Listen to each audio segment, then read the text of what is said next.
বন্ধুসকল, নতুন বছৰৰ প্ৰথম দিনটিত বহুত মৰম যাচিলোঁ। আহি থকা দিনবোৰ যাতে আপোনালোকৰ সুখৰ হয়, শান্তিৰ হয় আৰু সমৃদ্ধি যাতে বৃদ্ধি হয় তাৰেই কামনা। আপোনালোকৰ খবৰ ভালেই চাগে। আশা কৰোঁ গোটেই বছৰটি যাতে কুশলে থাকে, সদায় সুস্থ থাকক আৰু সবল হৈ থাকক।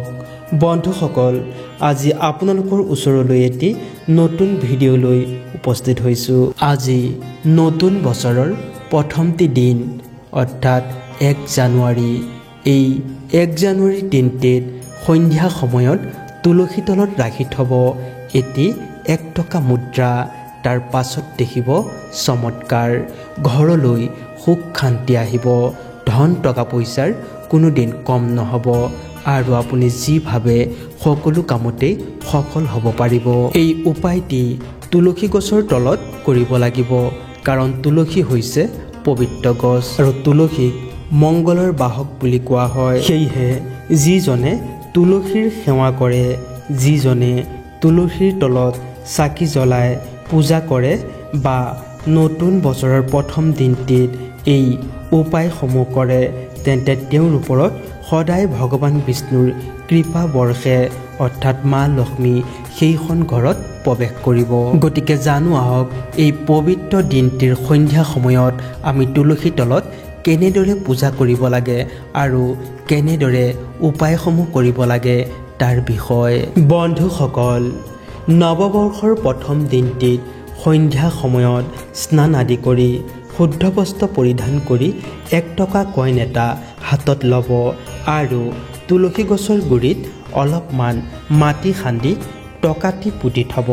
ইয়াৰ কাৰণ হৈছে নৱবৰ্ষত আপোনালোকৰ ঘৰখনলৈ ধন টকা পইচা অহাৰ এক সহজ সৰল উপায়। আৰু পুতি দিয়াৰ পাছত তুলসী দেৱীক সেৱা সৎকা কৰিব আৰু আপোনালোকে নিজৰ কামত ব্যস্ত হৈ যাব। ইয়াৰ পাছত গোটেই ৰাতিটো সেই কইনটো তেনেকৈ থাকিবলৈ দিব। পিছদিনা ৰাতিপুৱা যেতিয়া আপুনি পানী দিবলৈ আহিব, তেতিয়া আপুনি পানী ঢালাৰ পিছত সেই পুতি থোৱা কইনটো উলিয়াই ভালদৰে পানীত দি ধুই ল'ব। তাৰ পাছত গোসাঁই ঘৰলৈ গৈ লক্ষ্মী মাৰ চৰণত ৰাখি থ'ব।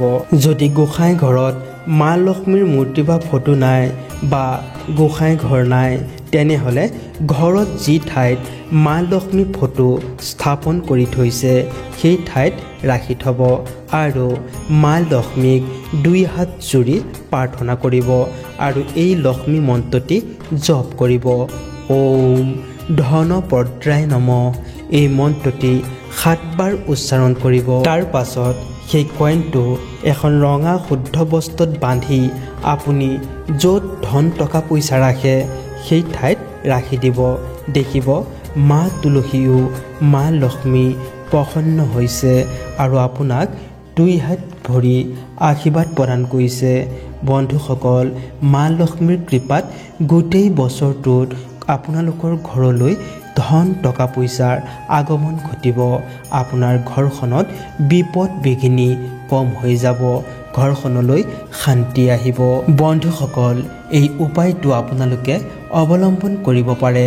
এনে কৰিলে ঘৰখন শান্তিময় হৈ থাকে। আৰু যদি ভিডিঅ'টো ভাল লাগিছে তেনেহ'লে এটা লাইক কৰি দিব আৰু কমেণ্টত লিখিব জয় লক্ষ্মী মাতা।